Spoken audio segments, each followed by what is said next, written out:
All right. It's awesome to be doing round two of the interview with Metanomad, who we know is James Ellis. So thanks for hanging out with us, James. That's cool. I'm glad. I'm happy to be back. Yeah. Happy to be back. I Now is a really great time to actually have you on because as anyone who follows your Twitter or mine will know, your book recently came out, The Hmm. Methodology of Possession, subtitle On the Philosophy of Nick Land. So this was a real passion project for you. Yeah. Um, it's like in terms of research, 3 years in the making, and then in terms of like, and if I'm honest with myself, in terms of doing it, 2 years in the making, mainly because it was really tough to write. I don't know why. Um, so I think it's mixture of procrastination, laziness, and maybe, but I don't know if it was those things. Like I was really near the end, I was really struggling to like I had to like force it, like almost force it out with the power of will. That sounds really pretentious, but it was just ridiculously tough near the end to even get it onto paper. Um, I guess anyone who's written anything long will understand. It's just a case of like, God, I wish the words would literally just get on the paper. But yeah, and it's funny. I was doing an interview yesterday, and a couple of people said, "Oh, congratulations on your book release." And I said, "Well, like they were both authors," and I said, "Well, you'll know." It's not really a congratulations. They were like, no, no, no, it's just a release. And I was like, yep, it's just a release, and like a massive relief that it's out of your system. So yeah, yeah, complete passion project, really. It's funny because the passion, I relate to this a bit because I wrote an article about EMDR therapy and it started as this idea I was very passionate about. And as I went through the editing process and was back and forth with the editor of this publication that I was publishing it in, I was like, okay, here's this, here's that. And it becomes like your passion has to override your desire to just put it down and be done. So I get what you're throwing down on that front. Um, and with a narrative, I'm sure it's more complex because you're trying to figure out just the right way to wrap it up, like you said. So that's wild. Okay. So let's dive in here to kind of the beginning of the book, or, well, actually, let me rewind it. What's something unexpected that you learned that's different? Because listeners will know that you have a really cool blog where you post a lot about accelerationism and um, essays about that and other concepts. But what's different about writing a book from that you didn't expect? What a book about sort of that's those sort of topics. Yeah, or like the format of a book versus Oh, a the format. blog or articles. Yeah. I really struggle with it because there's this I think I've said this a long time ago. There's this artist called Luke Timons, and he's quite a big artist, but he states that he can't. All his paintings are done in a day because he says that he's in a certain contextual headspace, so they have to be done in that day. He can't. He just physically can't return to paintings because you're in a completely separate context of mood. So I sort of struggle with that. In terms of I like writing blog posts because and I'll get them done in a day and often edit and proofread them in the day because Mhm. I want them to be done. That was the context they were written in, and so I had this. I'm happy to talk about the process of writing the book. I think because I think it. Um, maybe I'm telling the truth. Maybe I'm not. But it opens up the realities of writing a book for people who maybe like were thinking they can't. And actually, I split it into 500 word sections and labeled them all. Nice. And labeled them all of what I wanted to explain in that section. How whatever form or method or style I did, it didn't matter. But it's like it was a way of approaching a book without actually having to write a book. I think that's the problem.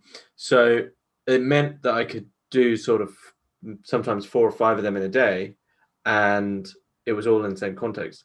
The problem was when you come to sort of weave all those together, some the paces and the flows, and sometimes the style was sort of all over the place, um, and some were, in my opinion, better than others. So it's had to balance it out. It was quite tough. Um, yeah, I don't. I probably would stick to that method of writing books as well. Again, because it's the same thing. It's like a completely different thing to write it the next day.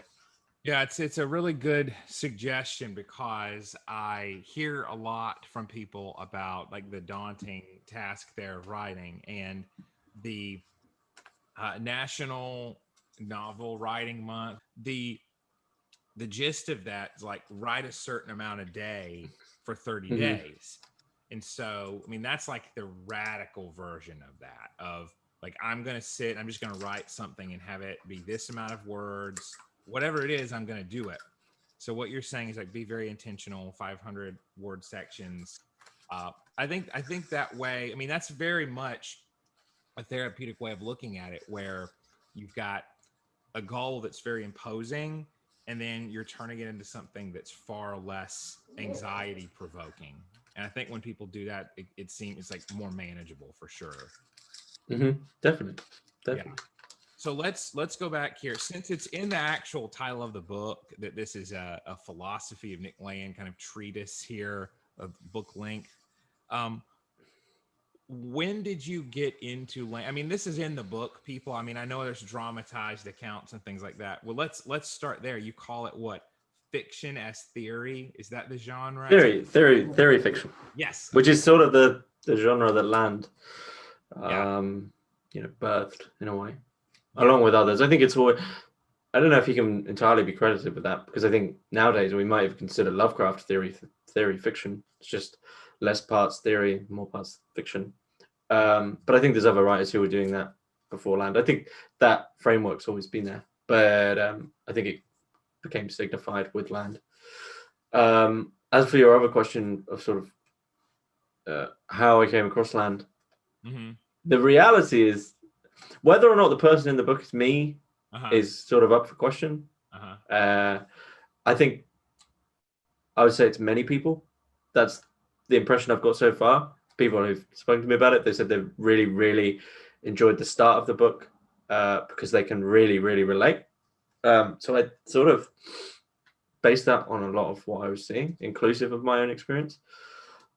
The banal reality of how I came across Land is really weird because, in a way, I started my masters and I didn't even, in continental philosophy, which is sort of what Land is known for in a way. I started that without even knowing about his work. And I never used to use Twitter. So this was back in 2016. I never used to use, in fact, it might have been before that. I think it's 2015 now. Mm-hmm. What year was Brexit? 2016? Yeah, I think so. So this would have been 2015 then. And it's 2015, 2015, 2016. Anyway, I never used to use Twitter. I used to have an account, never used to use it. And I would, in moments, absolute boredom. It'd be like the last app I went on just to see. I don't know. I didn't really know how to use it, or whatever. And I remember searching a hashtag for Brexit, and a Twitter account called Texit Machine, I think he's gone now, came up. And in his replies was Land, who replied quite a few. And I remember at this point I was like anti-Brexit lefty. Uh-huh. And I remember finding Land's replies. I didn't know it was Land at that time. It was just outsideness with his heart clutching photo. And I think I remember finding the replies compelling. And I sort of followed him. So at this point, he was just like an abstract entity to me. I followed him and then sort of, figured out who it was from these breadcrumbs and eventually went to Xenosystems and then looked in the about. And then I think the only reason is just looked at the email. And I was like, and then I looked up Nick Land and I was like, oh, okay, this is this guy. And then I sort of came across him and I remember, and then I was just drawn to it. I won't sort of gush too much about what, but everyone has their philosophical obsessions and possessions. And, Land was one of mine along with other thinkers as well. And then I think it slowly started to sort of build and how strange this whole thing was, because I remember emailing my tutors at the time about Land, and one of them didn't even comment on the email. Yeah. And one of them said, that's in the book. Yeah. That is in the book, that's true. And one of them said he was just the infant Terabal at Warwick. And I was like, this is really weird that they still remember him. And that's all they have to say. I still have those emails somewhere. Quite fun. Wow. Yeah, and that was 2016 when Brexit was voted on. I don't. Yeah, so in the space of 4 years, I've gone from sort of not knowing him to being so obsessed that I wrote this book. Yeah. Well, it's fun. That's again another point of commonality here, because when I was still in grad school to become a therapist, I was at the library and I saw this book on contemporary French philosophy, and I mean, it was kind of stretching the bounds of what contemporary is, because it had from Sartre all the way to Deleuze, and it had Lacan. Like Deleuze was obviously the latter time period of contemporary. That's like that's really going into the 80s, and he only died in like 95, I believe, was the year. So I remember being extremely fascinated by this idea that psychoanalysis was so unbelievably narrow with the family unit, and that desire is this active force and not always symbolic of a lack, and that it's like this powerful creating force in itself. And so I'm not just going on a self-indulgent tangent here. I was actually going to kind of lead into organically a lot of your early explorations in this book, like when you explore Land's philosophy and you begin a ritual, which is pretty early on in the book. You begin to see these lines of connected temporal energy. You see everything is kind of like in a vulgar, banal, energetic relation in a way that sounds like rhizomes. And like you start on page 59, really beginning with those references to Land talking about Deleuze, right? Like the body without organs is the matter that always fills space to given degrees of intensity. And so I thought, okay, so we really are going there, because I started to infer a lot about Deleuze early on. So anyone who's a D&G fan, check out this book, which I think the audience really overlaps, right? Like almost a one. Oh, definitely. So, but I thought that was really awesome. So, finding a philosopher and then really like, okay, I relate to this. What resonated most with you about Land? What are some of your favorite ideas from it? I know it's going to be tough to pick a few. I know that's a long conversation, but I figured I'd ask early on. So, when you say ideas, it's the sort of one that is beneath them all, which is like this dark, almost dark perennialism, which is Land seeking to find the kernel of all thought. And the one thing that I like about him, which is the reason I keep returning to him, and I think it's the reason people keep returning to whoever the philosopher they're obsessed with is for Land. For me, Land is like as far as I can get. I have yet to get beyond that in terms of, a lot of things get drawn back and I'll go, okay, that's interesting, but Kant disproves it. You sort of get stuck on this Kant thing. Now, Land takes Kant in interesting directions. And, so in terms of, this notion of teleoplexy in terms of capitalism as being an artificial intelligence, and capitalism, subsuming everything into it and becoming this, as I say, intelligence. I find it very, very difficult to get beyond that because sort of I can intuit that in terms of what's going on. Other people, of course, will get, their obsession will stop with Nietzsche, and they'll say that what I'm on about is actually something to do with the will to power, or people get stuck with, let's say, death anxiety is a big one. A lot of people say, well, how do we get beyond death? Or finitude is one. So for me, I don't think it's particular to Land in that sense, that he's just the person who's right at the end of philosophy for me, sort of the bleeding edge. I mean, in terms of ideas, the book follows a sort of current of the way in which I think people sort of approach Land, in terms of you come to one conclusion and then Land breaks it. So there's a critique of modernity in there and education, which is really base level and like just sort of humorous. And then it moves to D&G, as you say. And then I'll try to keep this relatively lucid. Then critique, then intelligence, and then horror. And all of these things follow a trajectory, in my opinion. And each builds off the last. So you sort of get to the end of, let's say, critique, and you go, oh, we're really talking about intelligence here and how intelligence is building on itself. And then what limits and delimits intelligence is actually whatever we find in cosmic horror. And then cosmic horror is in relation to zero, and zero is right at the end of this whole thing. And I won't spoil anything there. But that was the thing. Land always took on his conceptions and was more rigorous to critique them himself. And so the conclusions he's come to are ones that I find within that system are difficult to critique because they're at the end of it. So, you know, the ideas for me was one of the big ideas was the fact that he was sort of ruthless with his philosophy. He didn't care for it.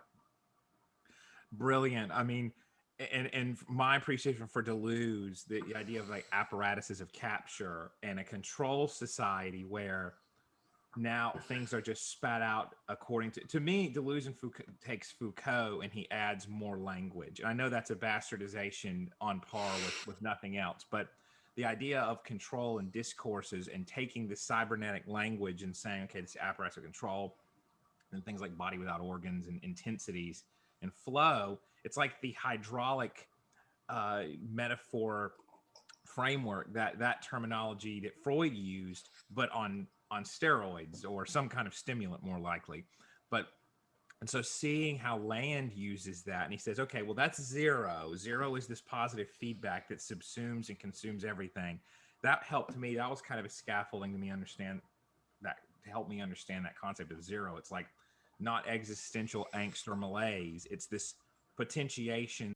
Oh, and your explanation, by the way, of zero accelerationism on your blog, I heavily recommend anyone, because see, I actually read the book and then went back to your blog and saw that recent post. And I wish I had done the reverse. I wish I had checked out that blog post first, because for one thing, there's some really succinct explanation there of zero, that concept, and of how your nuanced take on accelerationism is both optimistic and pessimistic. It's nuanced, right? It's very dialectical. It's both and, embracing both and not saying, okay, it's going to be great and we're going to be liberated, or we're going to be in the singularity. No, here, what's going to happen is new solutions, but that bring some new problems, right?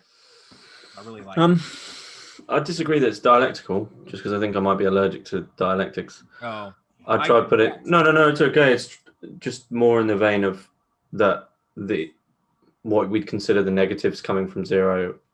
Yeah. This is sort of the Deleuzian thing of saying that any negative can actually be a positive. So it's sort of like whatever happens in terms of neg entropy and collapse is itself this positive thing, which can be reformulated into the whole system. Nice. You know, so I just don't like the word dialectics. No, that is completely fair.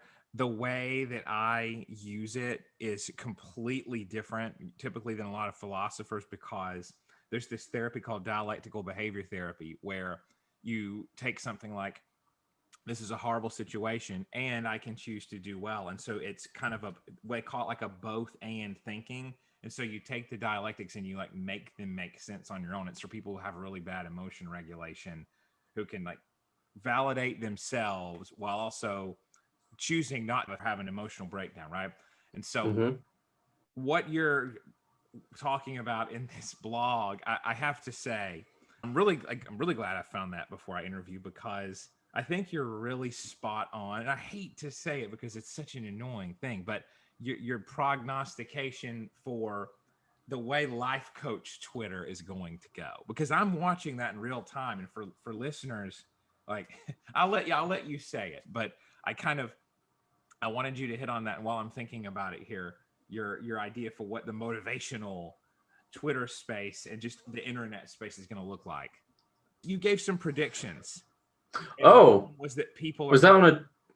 Okay, sorry. Go ahead. On your Metanomad blog, prediction that people are going to be required to be positive all the time, or you're not going to have any kind of space to have empty. You're going to be productive all the time, and there will be competitions at work, and you'll end up sleeping at the office. Oh, yeah. Self-improvement culture. The self-improvement culture, yeah. I call it life coaching culture because I'm so like, there's such cringe stuff out there for that, and it's yeah. No. This is a huge this is a huge problem for me, which is sort of aside from the book, but it is in there. And I think you can underline it as the problem that no one's going to be allowed to do nothing. Yes. That concept doesn't really exist. And like, I'm not a big fan of these sort of New Age Eastern gurus who spout like truisms, but one of them is quite good, which is by Krishnamurti, which I reference, is, people are becoming well adjusted to a sick society, which sounds like something the Joker would say, right? But the adjustments that people are making in terms of this improvement culture, I'm all for self-improvement, but I'm not for self-improvement for self-improvement's sake. So people should improve out of sort of an essential idea that they want to improve in some aspect. Self-improvement culture has sort of boxed off what should be included in self-improvement culture. So I think there's certain things within self-improvement culture where if you were to do them, say you wanted to spend like 10 hours a day getting good at, I don't know, something a bit more obscure that they don't consider sort of classically improvement, I don't think it would be allowed. And I think that aesthetic of improvement is a bit dangerous. Just for people who maybe, it's a difficult line. There's a fine line between not improving. I don't know. It's tough to find the line. But my criticisms of that culture are sort of come from that Dan Bilzerian culture. So the aesthetic of self-improvement is outlined by the kind of things that you see typically on Instagram. And I think it's like you're not really trying to improve yourself. You're trying to improve yourself to become someone else. And actually, I keep getting drawn back to George Gurdjieff's work. If you've ever read any George Gurdjieff, a lot of people now are starting to understand through a psychological framework, but he really works with the idea that we're all just wearing a mask, and it takes a serious amount of effort to rip that off and to be sincere and honest with yourself. And I think this is a lot of the problem. Is a lot of self-improvement, I think, is actually thickening the masks that we have on, instead of sort of actually getting to the essence and then improving our actual self. As soon as you get to questions of like authentic self, this is when I sort of waver and I'm sort of don't want to talk about it because it's risky footing. But yeah,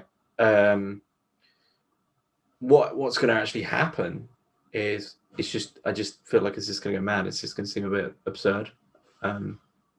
Yeah. Yeah. Oh, wow. Okay. He was really into mystic stuff. Okay. Well, so yeah, I mean, he was a mystic before anything else, okay. but a lot of his followers would now say, yeah, well, actually, he was sort of before anyone else in terms of understanding, what we now understand psychologically. Right. Well, I would say my bone to pick with that is a very appropriate that we're talking about Nick Land and kind of this understanding of capital. I think what it is it's the Mick help, we could call it, like Mick psychology, where like Mick mindfulness was I think there's an article about that, like mindfulness that is used as a temporary pressure release valve so you can go back to your job living in your futuristic cubicle where you have your hour-long VR break, right? It's like using it's not self-improvement if it's teaching you how to be a better victim. That's the language I would use. I would say if it's pacification, it's not improvement. If it's emotion regulation is a term that we use a lot in the therapeutic profession, but it's basically a Band-Aid, right? So if you have severe trauma, you have to learn how to function in the world. And sometimes that involves breathing exercises that help you come out of a flashback or something that is making you feel like you're derealizing, right? Having a derealization episode. Now, getting out of that is kind of an emotion regulation thing. Now, hitting the root cause so you don't have the flashbacks anymore, that's real self-improvement and mental health. But a lot of the stuff out there now is, as we could describe it, this sort of temporary Band-Aid fix that gets packaged as more than it's worth, right? Like if you just think you're great, you'll be great. It's like, well, it takes a little more work than that. That's not really self-improvement. That's just some kind of cognitive sleight of hand that works for maybe 5 minutes. I mean, I think people have to learn, because the worst of what happens is people who are very high in conscientiousness and high in neuroticism will think that they're doing something wrong And it's almost like the prosperity gospel where people think they didn't believe hard enough, so their cancer came back, right? It's like, well, I didn't think positively enough, so I'm not feeling better, so it's my fault. It's like, no, sometimes you have to do a little more than what an Instagram model tells you to do to have a perfect life.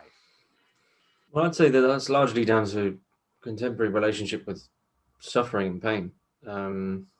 Say more about that. Well, the problem there is that I think a lot of people, especially in the West, see pain and suffering and death ultimately all as bugs, not features. So when pain and suffering comes along, it's not something you learn from. You immediately you're coping with it, or you're like repressing it, or you're pushing it away. And if you're suffering, even even emotional suffering as well as physical, like cutting off your finger or something, it's something that's absolutely abhorrent to the Western notion of sort of normality, because it just shouldn't be. When as Junger says, tell me your relationship to pain and I'll tell you who you are. So I think that's the thing we need to learn again. Yes. One of the big things as well is the person I previously mentioned, Gurdjieff. He probably it would be outstandingly controversial today for this to become like a public point of view, I think, but I adore it. And he states that actually one of the things that he had his students sort of do before they he could sort of say that they were making progress in his system, the fourth way, was to say that they've given up their vices. Now, a lot of people in the West think this is easy because they can outline material vices like, oh, I've given up my flashy car, I've given up my house, I'm living in a smaller house, or maybe they're all sharing in a thing, or maybe I've given up eating like super takeout, blah blah blah. But actually Gurdjieff says, yeah, sure, they're vices, but actually your biggest vices, the ones that are toughest to see, are the ones that you wallow in all the time, which is self-pity, despair, depression, anxiety. And he says that these are your true vices, because you utilize them and use them all the time to sort of forgive yourself for mistakes which you could consciously avoid, and wallow in them all the time. So these are truly your vices. So I think that needs to come back in that discussion of saying, well, hang on, not man up, because I think, but a more abstract form of man up, as in don't expect it. Don't expect to just go to the doctors and get a pill and all of a sudden your depression goes away. I mean, I'm a big fan of the R.D. Laing short story he gives, where the person with depression is sat in the dungeon with the door's unlocked, right? And he says you can walk out at any time. You just got to make the choice. You just got to say, I don't want to be in here anymore. But he says, well, no, I've got to find out why I got in here. He says, you don't have to find out how you got in here. Just leave. And I'm a big fan of that. And I think that's Gurdjieff's point as well, is people get very comfortable in those dungeons. They just sort of wallow in them. And it excuses them of a lot of responsibility. Well, we're going really deep here, and I love this because it's to go into R.D. Laing. I learned about him very briefly in grad school. He was like a footnote, or a little less than a paragraph, I think, in a chapter in a family. Yeah, of course. And so then I they're the best ones when they don't really want to put them in. They're the ones you should follow up. Oh yeah. So his anti-psychiatry movement. I mean, the man was highly educated. He was a psychiatrist. He wasn't someone who decided one day he was going to be a teacher. He really went through the paces of the Western machine, saw what he didn't like, and started his own thing. It was a massive failure. Yeah. I think it was a failure on a practical level. Oh yeah. I mean, this is the time that things were getting into the managed care system, I think, and where you couldn't do that kind of stuff. I mean, even in the mid 20th century, that was becoming, I think, the way of the commune, doing things of that nature was a little bit rough. So, but there's kind of a spiritual success, a very, very loose connection here would be solution focused therapy, where you change, you instead of doing problem talk, you do solution talk, which that sounds kind of like trite, but the point is, one of the things therapists will say is the solution isn't always related to the problem. So that idea of, I don't have to know how I got here, let's talk about how I can get out. That is the kind of brainchild of people who moved away from that psychoanalytic view. The psychoanalytic view is I need to know why I'm in here. And not only that, but I need to know how the dungeon was built. I need to know what it's built of. I need to know at what age I even how old. The problem with that is, just about something relatively controversial, is that I think it's been found that a lot of people are more than happy in those circumstances just to have a figure of authority spout whatever at them, and they'll go, that must be it, right? I think there's a lot to be said for the psychological sunk cost of paying someone week in, week out a lot of money for them to construct this big sort of potentially a fantasy, which you then go, it's this. Oh, why did I do that? Why did I do that silly thing last week? Oh, it was because of something to do with, my relationship with my father or whatever. And I think that's all can be very interesting. As for the evidence and proof of that, mm-hmm. I think people, that's just another comfort blanket. Yeah.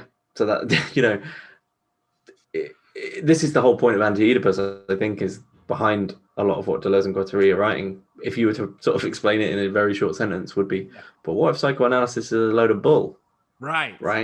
Yes. Not just psychoanalysis, but Oedipal structures, of which psychoanalysis is one. What if, that's post-structuralism? Yeah. No, I think very well said. And I think one of the big issues there is the medical establishment and the therapeutic establishment, people being tired of that. There are people who would rather go to a really good life coach who is really just someone who's a framework for accountability, right? So that accountability to change and do something different rather than get an easy answer. Some people want that. And I think one of the big things is you should get your pride as a therapist or healer. I think the problem is as well is that life coaches, therapists, there's easy answers. They almost give you a get out of jail free card for when you do make mistakes. It's like, oh, it's fine, I'm doing this and this and this. And I think really you can't just keep. I think there's it should be like 95% yourself. I'm completely on board with. I know this is your career, so I sort of there'll always be people to chat to in therapists, but I really am on board with you can drag a horse to water, but you can't make it drink. All the times in my life when people just need help, but don't. If they don't do it, they just don't do it. And no, that's true. There's sort of a genetic people hate to talk about genetics and sort of because there's something very fatalist about genetics. No one wants to say, oh, we can't help that person.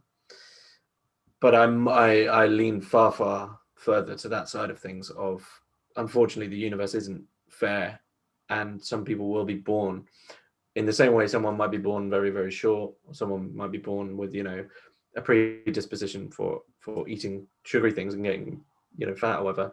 Someone might also be born with the predisposition that they just aren't going to amount to that much in the confines of the civilizations that we've built. And in the contexts that we live within. And from there, I think it's better to accept that and then go from there. I guess then that's what, in a certain sense, Foucault et al., who are addressing is, well, if you have these people, who are we to force this normativity onto them and say that you have to be X or Y? That seems to be a more productive way to go about it, rather than sculpting and then saying you're a failure. It's saying, well, no, this is it's the positivity thing again. It's a problem of dialectics in a way. Is that if you have that negation, then you're stating that there is a positive normal which everyone has to go towards, and that anything else is negative.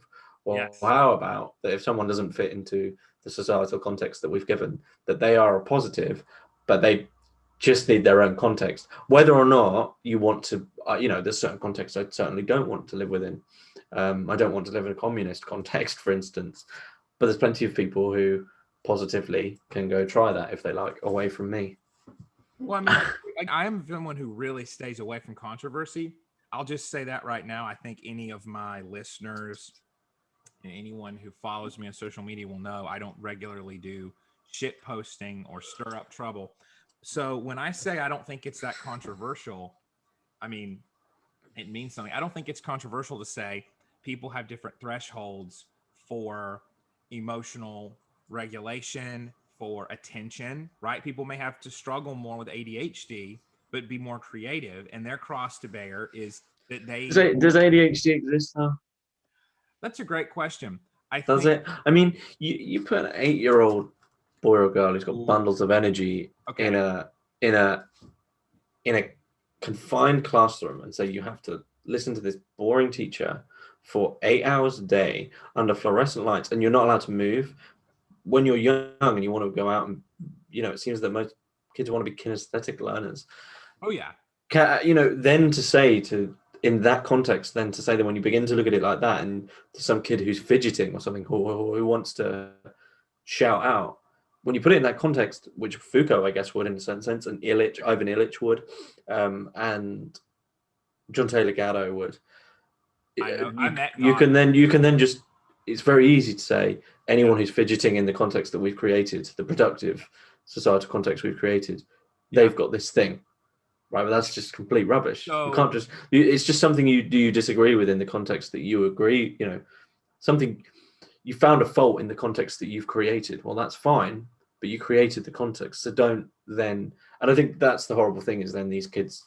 I think it then spirals for these kids that they feel like they're failures. But they're only failures, deemed failures, signified as failures in the context they've been given. Elsewhere, they'll probably be fine, right? No, absolutely. Well, so I'll jump in here. So I think probably maybe the best thing to do with kids with ADHD is just say, okay, it's fair enough. You can't sit in a fluorescently lit classroom all day. How about we go learn to, I don't know, build a house? So you may be surprised. I'm actually pretty vocal on, like, I don't believe in over medication. I don't believe that someone should be trained to adapt to a situation that maybe is not optimal for them. So as far as ADHD stuff goes, that may not be the best example. I actually was homeschooled for a majority for quite a few years, and I had private classes I went to with some other kids, and parents would just pay a teacher or a professor to teach.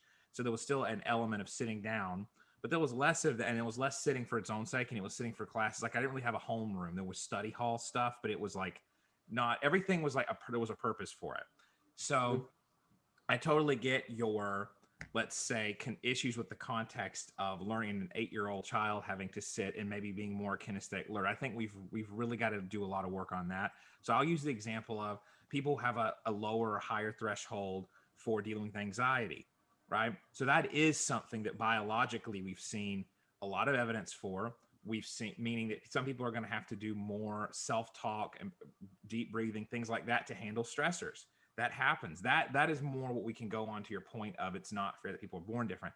So some people need more tools for dealing with stuff than others. Again, I'm going back to dialectical behavior therapy, a very accepted, very appropriate, non-contested therapy. So I think we have to be realistic with people.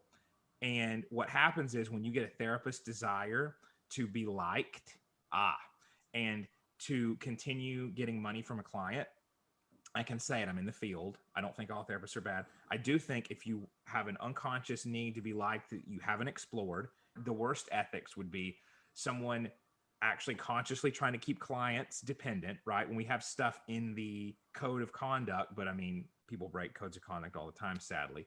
So keeping people dependent on you is a big no-no. Get referrals, get new clients. You should have time-limited work with clients. That way you have a goal and an urgency to do it. And that solution-focused therapy actually tries to keep stuff brief so that you're telling the client, look, you have me for this limited time. It introduces urgency, right? So there needs to be some urgency and time limitation, and there needs to be therapists who aren't afraid to say things that could actually even offend, not because there are offenses. Yeah, that's what I was going to say. Is I think if a lot of therapists are probably the skin in the game is so deep that they can't upset, right? It's sort of it's the deconstructionalist and post-structuralist problem once again. It's sure they deconstruct all these overarching ideas and ideals that we've had, but they never deconstruct the platform that they've been given, right? They never deconstruct the academy, and therapists are never going to critique their own system because everyone wants a paycheck. So there's a point where potentially what would help the client is sort of deconstructing all the context of modernity that they've built up in their head. But by Right. doing that, they're going to begin to understand that the therapist is within those contexts.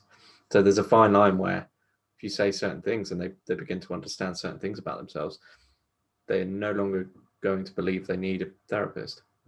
Good. I mean, for me, I think, but again, right? Like, I'm not speaking for every therapist, and I'm not saying I'm the best therapist out there, but I think, in fact, I think the good news, I mean, I haven't even been doing it a decade yet. I've been in the field for over 6 years. And I think anyone that has some degree of insight about themselves needs to realize there are going to be times where you have to say, look, I think we're circling here. What can we do different?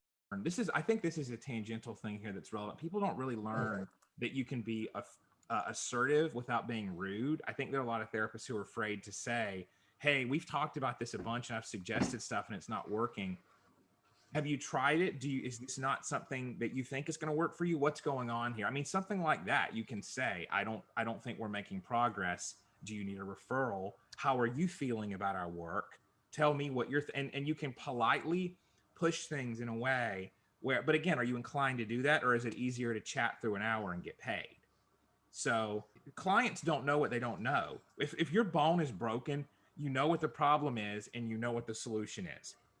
If you've got anxiety or depression, you may not know what the solution is, or even for a while that's a problem. And so the more abstract something is, the more an expert can come in and essentially dominate your discourse of thought or introduce something that you don't know is unfalsifiable or unhelpful. You know, I don't know maybe I need to look into the statistics, but the increase, what I mean to say is the increased prevalency of depression and anxiety in recent years, I mean, the last 20, 40 years, historically, has it ever been this high? Or is it just not? There's either two options there. It wasn't there because we lived a different lifestyle, which was more contemptful and fulfilling for us. Or it was there, but we never considered it a thing. We considered it as a matter of fact part of life. And as soon as you introduce the idea that something is very wrong with feeling a certain way, you introduce the idea that people need to all sort something out, as opposed to perhaps it's a bit healthier to understand that life isn't all. As soon as you introduce the idea of depression, you sort of introduce the counter idea that if that isn't normal, then the opposite, the complete opposite, is normal, which is like, well, that must be happiness. Yeah. Well, what about that huge middle ground? And also, who said that being somewhat miserable, as long as it's not on the side of suicidal? I mean, historically, there's lots of people who are miserable but are productive and led fulfilling lives. Schopenhauer, who's the most miserable man who ever existed. Diogenes, to a certain extent. I think the way it's framed is done so by a Western society that believes we all need to be these sort of happy, productive members. You need to be productive and you need to be happy about it. It's sort of this idea that retail staff should have to be, be polite. But why do you have to have a smile and be joyous? Like, is it as if maybe you're frowning? Is something actually wrong with you? Well, maybe you just aren't a happy person. That doesn't mean that you find life intolerable. Right. Well, what a good question, man. The way I would address that is a bit of a cop out and say I think it's both. I think our culture now has hurtled inexorably, exponentially toward isolation, and that you look at the fragmentation of the idea of like people used to be embedded within tribes where everyone had a sort of contribution, at least in some way, right?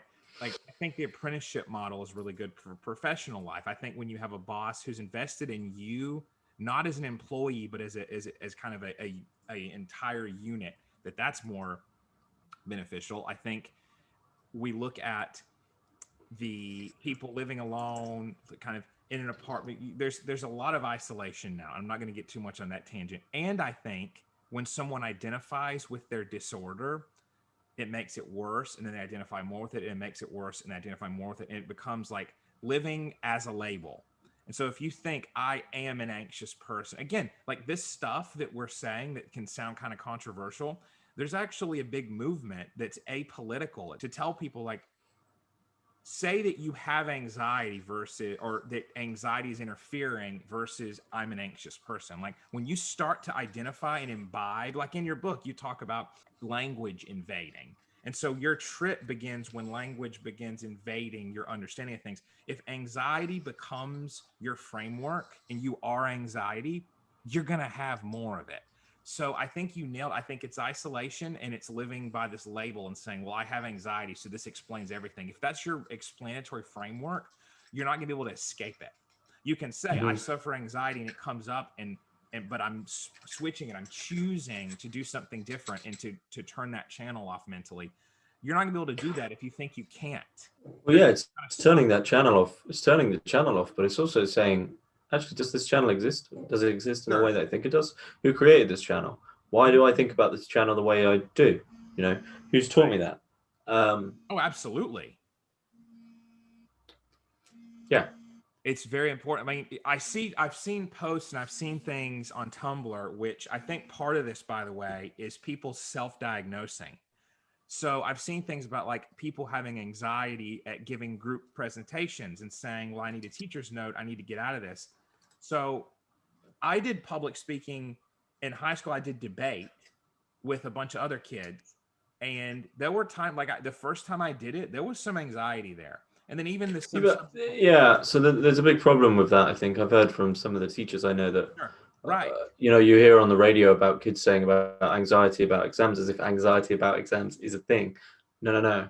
You get anxious in big moments in your life that are of sort of almost existential importance. Yes. To sort of frame that out of its context and then begin to think that you're an anxious person is that's just dangerous, and you end up on a medication which you really shouldn't be on. Well, and it does someone a disservice to be told that they can't overcome this and that they have to. I mean, look, there's severe test anxiety, and I believe that's a thing. I think there's a difference between pervasive anxiety. Well, and you might say, is there, right? That might be the thing. Like, does this channel exist? I get what you're asking. From my perspective, I think people will live to what labels we give them. People, there's an aphorism that people will live down. No, I wasn't going to say, you know, what is that? I was going to say that anxiety is born from a context which those people who want people to pass exams don't want to admit to.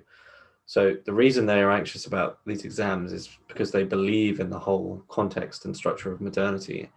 And the people who sort of love modernity and want all these jobs and, you know, you're born, you have your education, you get your job, you retire and you die. The people who want this don't want you to feel anxious about it. They want you to just sort of flow into it. And it's anxious. I think you're anxious really because any meaning in your life is resting on this free floating thing. And I think probably if you looked at it, the people who are less anxious about exams are those who, you know, obviously have other meaning in their lives other than the job they get, or the people they're probably people who don't want to they don't care about pleasing other people. I definitely think that people have to, like, there's different levels of ability to memorize and spit out facts for an exam. Mm-hmm. It doesn't mean you're different. Well, there's a difference between knowledge and understanding, and schools have no understanding. They don't teach understanding. And that's from your book too. I remember that quote. And it has to do with like pragmatism and knowledge versus wisdom, in my opinion. But that's a whole thing. Like, yeah. It's like, no. You just learn this because you do, right? That's just what you do. You need to know this. Well, why? Because that's part of the curriculum. Why is it part of the curriculum? Well, because we determine that this is what. That's not learning though. That's data entry. That's memorization. Bingo. But that's what is considered a lot of learning, I think. Well, yeah, but it's not actually by definition learning. I think learning, you know, it's just not. I could go memorize a medical textbook. Try to, at least. Let's say, just devil's advocate, I could. Yeah, of course. Then let's say, you know, small or short one. And then let's say that someone and I'd pretend to be a doctor, someone comes in with something that I haven't memorized. Yeah. Someone who's actually learned from experience, those who have experience and learn from lecturers and learn from, well, like I said, those who have experience would probably be able to apply the knowledge and work out what this other problem is. Whereas I think if you're just memorizing, I just don't think that's there. Same. No. It's like a good teacher, I think, will mention things outside of the curriculum which are relevant. Yeah. Yeah. That's so. Let me ask you some questions, if you don't mind, from people who I asked if anybody had any questions for you. And I wanted to ask from Joel Jensen Heath, could you ask James about Nick's interest around the lemurs? Well, the Lemurian thing, it's in the CCRU writings. It's the whole basis of the numogram. There's a text, if you type in Lemurian Time War, it will actually come up on Google. That's the main text there. So it runs pretty deep. I mean, I don't want to spoil your journey, but the lemurs are still here now, as I understand it. So yeah, that's all I'd say. I'd just say read CCRU writings, and you'll find much more about the lemurs. Yeah, and I'm familiar with the Lemurian Time War. I actually printed out a PDF about that, and I remember reading it. So, but I just wanted to ask the question one. Okay, another one is from Hal Conti. Can you ask about what Sadie Plant is up to these days and the influence of the Situationists on the CCRU/Meek Land in the 1990s?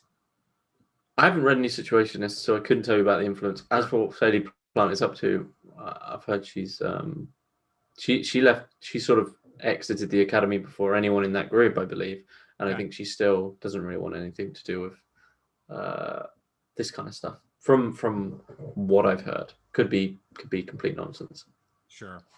So, what about Land's relation to more recent transhumanist or accelerationist projects such as xenofeminism and beyond? What are your thoughts on that? I don't know if he does. I haven't seen a direct relation between. There's definitely a relation between Land and xenofeminism to be found, for sure. Yeah. Especially in Zero. Zero is everywhere. You probably want to look to Amy Ireland for that, though. She did a great interview on the meaning of the word cunt. Am I allowed to say that on your show? Yeah. And xenofeminism, which is a great read. It's in the context. I'm not using it crassly.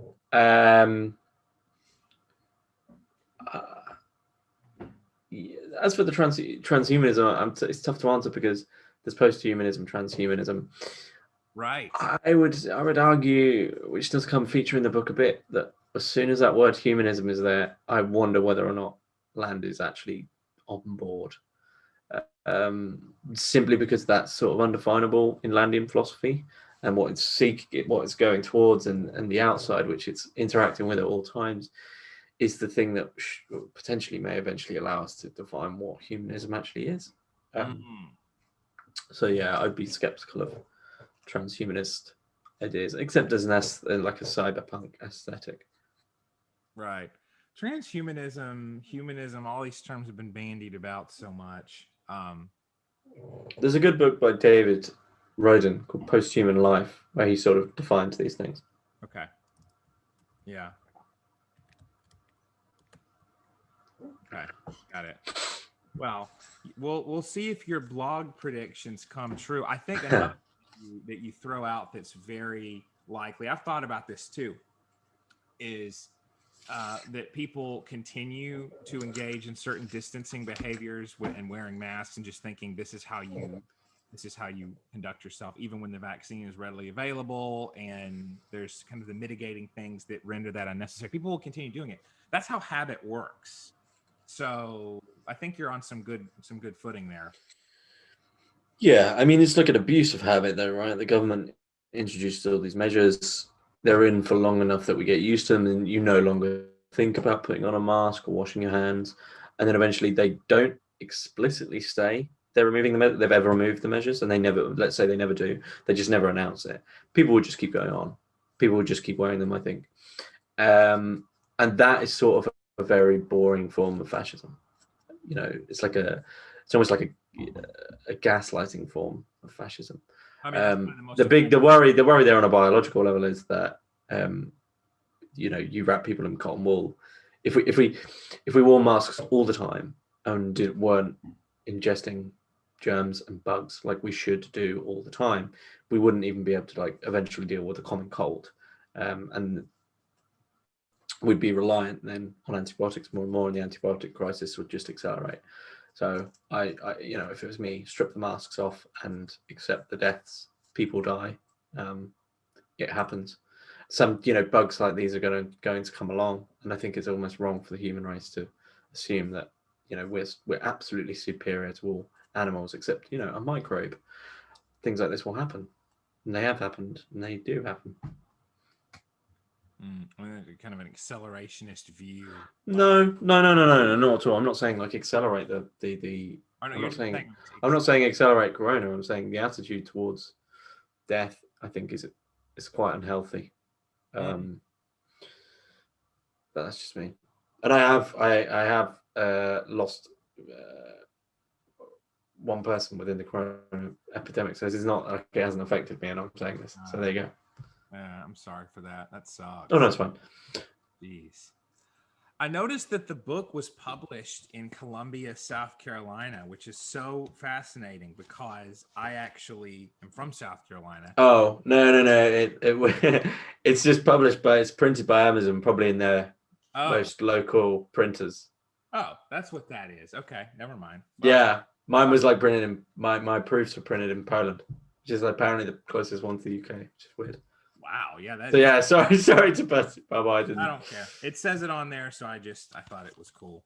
I do like the healthy reference list here of the abbreviations, because I've read some stuff and they don't really give it, and it's like, well, that's fine. All right, I'll Google it. So, do you have a favorite work from Land? A favorite of any kind? I know that's. If I had to go and read a whole Land text again, if it was a full text, it would be the Thirst for Annihilation, 100%. I think that's just an outstanding piece of philosophy.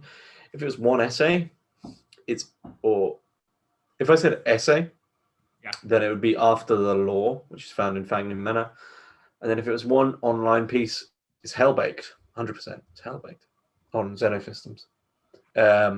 But I do believe Cryptocurrent will be his magnum opus in terms of philosophy. And I heard just the other day that as soon as that came out,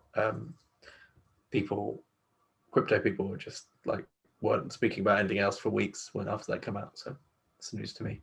So what does Land think of your book? Have you guys spoken? I emailed him to ask for a couple of lines, which I think he's gonna do, but he hasn't said anything yet. I'll see. Either way, I don't mind. Oh no, that's cool. I mean, that's because you've interviewed how many times? Just the once or more than that on your show, Hermetics podcast? I've only interviewed him once. We tried to do a second one, but it didn't work.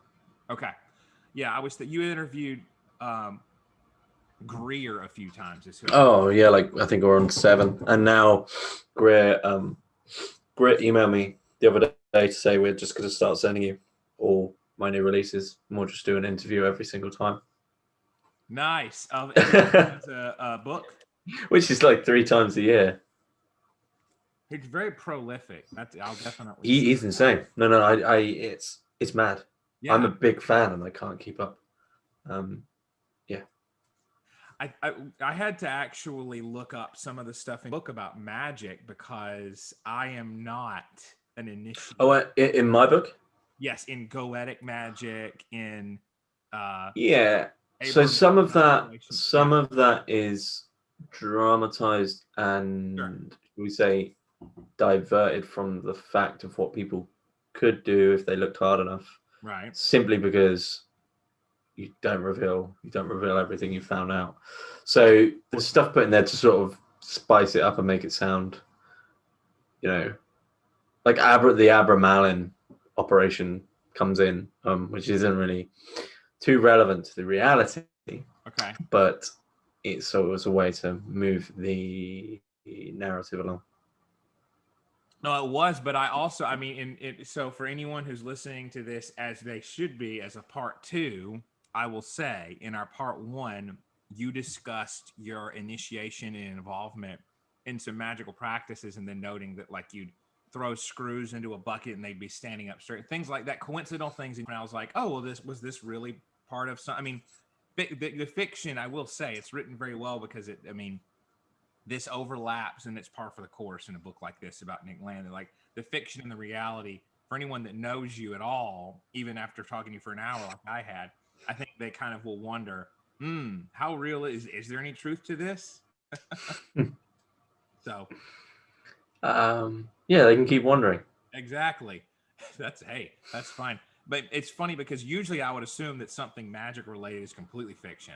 But after having interviewed you and talked about Greer and all of your interviews with magical characters. Whenever anyone says that, I would say, even though I don't promote magic now, but if they're truly a skeptic and they're getting a bit annoying about, it's not real, I would say, go put all your will into casting a sigil and see what happens. And if it doesn't do anything, it doesn't do anything. If it does, like, what's going to hurt? What's it going to hurt?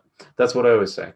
And then, I'll be there when things go, you get scared because it worked, and I'll say it's fine.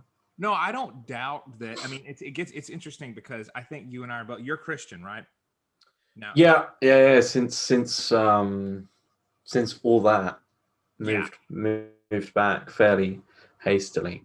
Yeah, I'm a Christian as well. So my skepticism for magic is not even like the idea that it can't exist, but that a lot of it is such sleight of hand or life coach stuff where like psychics taking people's money and stuff. It's like how much of that does exist. The same thing you could say with a lot of prosperity gospel stuff too. That cuts anyway. That supernatural's involved. So anyway, I really want to hand it over to you, and I know we've been chatting a while here. So what I want to do is leave you full space, free reign, whatever. Just say anything you wish I'd asked about the book, or anything you want to say about the book or your work in general, man. Totally your game. There's not much I want to say about the book. I mean, I'm not. Go buy it. No. Yeah, I mean, that's nice. It's nice if people buy it. But actually, I'm more happy that it's just out there. And I'd much prefer 100 people who genuinely really are interested in the work of Nick Land and they're going to enjoy it than 1,000 people who bought it because they sort of memed into it or whatever. So, and I know that's a pretentious thing to say, like, oh, I don't care about the money. Like, yeah, sure, it'd be nice if you bought it because I do get a bit of money. It allows me to do more things and produce more books or whatever. But if it's something you're interested in, then go buy it. So it's going to be there. People who've read it so far have all enjoyed it, and it's probably not what you expect it's going to be, I guess. Yeah, well, and that I appreciate that's really a circumspect, mature view of it. I mean, and then people could be like, "Oh, what is this? He's not really asking us to buy it. Now I'm going to go buy it." No, it's not reverse psychology. It's I know. I'm totally joking around. No, that's okay. No, just if it isn't your kind of thing, no, don't. But yeah, go buy it. There you go. It's on Amazon. I love the cover. Who did that? What is that? That it's just it's a meme. It's a Wojak. It's a screaming meme. I thought less people would know what it is, but actually a lot of people. But I think in 5 years, people might not. But I know Wojak. I've watched. Yeah, it's like the melting face one. It's a what? It's like the melting face Wojak. Got it. But yeah, so there's that. Just me. I worked on it with a friend of mine. It's just me and a friend worked on that cover, and there will be hardbacks actually next Monday. So in 3 days' time, I'm going to the printers to sort out whether or not they can do a hardback, which to the standard that I want, which is sort of will be a cloth bound. It'll look aesthetically sort of like a very dark occult book. Yeah, I think that's very fitting. That is pretty cool. How long have you been going by James Ellis now, fully out? Since I was born. Yeah. Right. No. Ever since I did the CC, April. Nice. Yeah, boy, that's been a while. God, I can't believe it. Yeah, it just didn't matter to me, and I don't think I've dampened my views at all. Yeah. God, I mean, again, like this year has been very fascinating to say the least. I think it's somewhere between what people say on like, well, if you haven't done something amazing in 2020, you haven't tried hard enough. There's those people, and there's the ones who are like, well, don't try anything. It's like, kind of got to do. I'll just sort of finish by saying that anyone who says to me, "Don't try anything," I would just cut them out of my life. Yeah, even if it's What's the point in having people like that around? the worst Yeah, it'd be horrible. patronizing way to do that and be like, well, you don't have to challenge yourself. It's like, well, that you have to a bit, right? That's being human. So Yeah. wild stuff. All right. Anything else you want to add while we're recording? No, man. Okay. Thanks very much. Thanks very much for having me. It's been fun. Yeah, I really enjoyed the book, and I enjoyed the. I'm going to tell people I really enjoyed the second half, which is the half where we don't want to spoil the journey. So, but if you really want to know, I think this is really useful to people as a sort of secondary source on Nick Land. And I mean, I took notes on your different ways of describing the concept of zero. That was very helpful for me. It's like an infection that once you hear it, once you learn of it, you're never the same. It's like that's a very fascinating concept. So, of course, it pervades his work, but it's the way you explain, I think, may be helpful for people who are brand new. So, want to learn about Nick Land? There you go. All right. Thanks, man. Thank you.